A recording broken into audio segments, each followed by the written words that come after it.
The old fierce rivalry is back and this time with some new signings. ये इस weekend का सबसे important game था और सारे फैंस एक्साइटेड थे, बस यूनाइटेड और आर्सेनल के फैंस नहीं, because Arsenal and United both have made many signings और उनका गेम प्लान देखने सब एक्साइटेड थे। आज हम सब देखेंगे how both the team setup and किस प्लेयर का क्या रोल था। Without wasting any time let's get into the lineup. Coming to Amorim, वो अपना फेवरेट 3-4-2-1 फॉर्मेशन खिला रहा था। गोलकीपर में इस बार बाइंडर था। डिफेंस में De Ligt, यूरो और लूक शॉ खेल रहे थे विद डॉर्गू एंड डालो playing the wing back positions. Midfield में थी partnership of Casemiro and Bruno और mount was playing as the left forward and Mbeumo as the right forward with Cunha playing as the striker. हाँ, मैंने thumbnail में Sesko लगाया लेकिन Sesko was not playing, he was on the bench. ये team paper पे तो ऐसी थी, लेकिन let's see how they were set up in the buildup. De Ligt थोड़ा सा आगे खेल रहा था and forming a partnership with Casemiro with Bruno playing a little higher up and Luke Shaw and Yoro were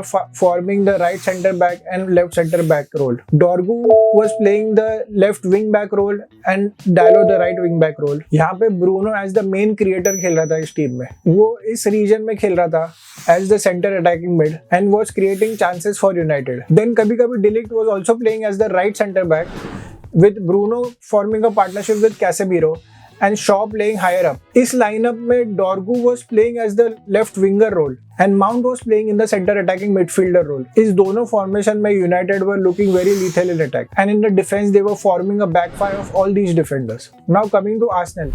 Arsenal खेल रही थी 4-3-3 और गोलकीपर था राया with Calafiori, Saliba and Gabriel and White in defense. यहाँ पे लास्ट सीजन से थोड़े changes थे क्योंकि लुइस केली और टिम्बर नहीं खेल रहे थे in left back and right back. Zubimendi was playing the center defensive midfielder role and was the main playmaker of the team. इस वजह से Rice was playing higher up with Odegaard और अटैक में थे Martinelli, Gyökeres और Saka. इनका भी buildup में they were playing differently. Calafiori was playing much higher up, almost as a center midfielder. ये जो पोजीशन खाली रह गई थी, Zubimendi was occupying that and was being the main playmaker of the team. यहाँ से वो क्रिएट करा था with long passes and passes to Odegaard to create attacking positions in the counter attack. अब हम फर्स्ट हाफ पे focus करें तो स्टार्टिंग के 20 मिनट्स में United and Arsenal were going head to head. कभी यूनाइटेड अटैक करा था तो कभी आर्सेनल, लेकिन Arsenal did what they are known for, scoring goals from set pieces. Calafiori score from a header, but ये goal मुझे काफी कंट्रोवर्शियल लगा। पूरे वीकेंड ही हमें कंट्रोवर्शियल रेफरिंग डिसीजन देखने मिले हैं। पहले लिवरपूल का गेम हो, फिर बार्सिलोना का। Clearly Saliba was backing into binder without any intention to play the ball. कोई और दिन पे ये गोल कैंसिल आउट किया जाता था। After this point United look like a completely different team. हाँ, आर्सेनल बीच बीच में काउंटर अटैक पे आ रही थी बट वो कुछ कर नहीं पा रहे थे। बहुत सालों बाद यूनाइटेड में वो हंगर दिख रही थी and they were getting into the final third, बस वो एक फाइनल फिनिश नहीं कर पा रहे थे। And we must not forget Arsenal was the best defensive team last season और यूनाइटेड उनका वो ये हाल कर रहे थे। पूरा backline of Arsenal played a very good game, वो सलीबा हो, गैब्रियल हो, कैलेफ्यूरी हो या वाइट। आर्सेनल के अटैक में देखे तो Gyokeres had a really rough game. जो प्री सीजन में उसके मीम्स बन रहे थे वैसे ही उसका फर्स्ट टच लग रहा था इस गेम में। After a very long time United का गेम प्लान देख के बहुत एक्साइटेड फील हो रहा था। उनका प्रेस बहुत अच्छा काम कर रहा था and they were defensively solid. और पैट्रिक डॉर्गू क्या प्लेयर है। From the left wing back position he was almost playing as a left winger. उसका फर्स्ट हाफ में एक शॉट भी था जो साइड पोस्ट पे हिट किया and he was also coming back to defend and really put a shift in this game.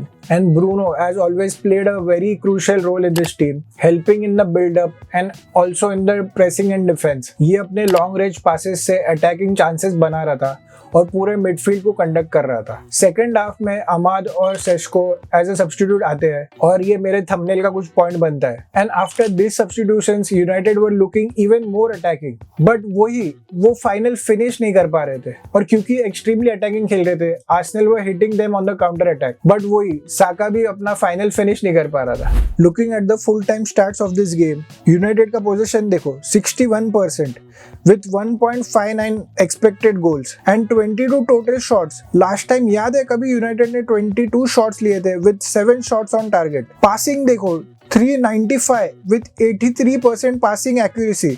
अगर हम expected goals from open play को कंपेयर करें तो यूनाइटेड के 1.35 थे और आर्सेनल के बस 0.29। आर्सेनल बस expected goals from set play उनका हाई है 0.75 पे। पासिंग के स्टैट्स देखो, in every stat United is ahead. और शूटिंग में भी, डिफेंसिवली भी यूनाइटेड ने एक बहुत ही सॉलिड गेम खेला। Look at the tackles won 14 and look at the duels won 70। इस सारे स्टैट्स में भी यहाँ पे हाई है। To summarise this match, United fans काफी खुश होंगे इस मैच से because United showed the hunger they lacked all these years. बस वो फाइनल फिनिश नहीं हो पा रहा था। But patience, have patience. ये मैच से लग तो रहा है कि Amorim is on the right path. United को बस यही इंटेंसिटी सारे मैचेस में मेंटेन करनी होगी क्योंकि even in their bad seasons United used to play very good against big oppositions and if they continue to play like this, sooner rather than later they will find success. And Arteta's Arsenal played a very good game defensively.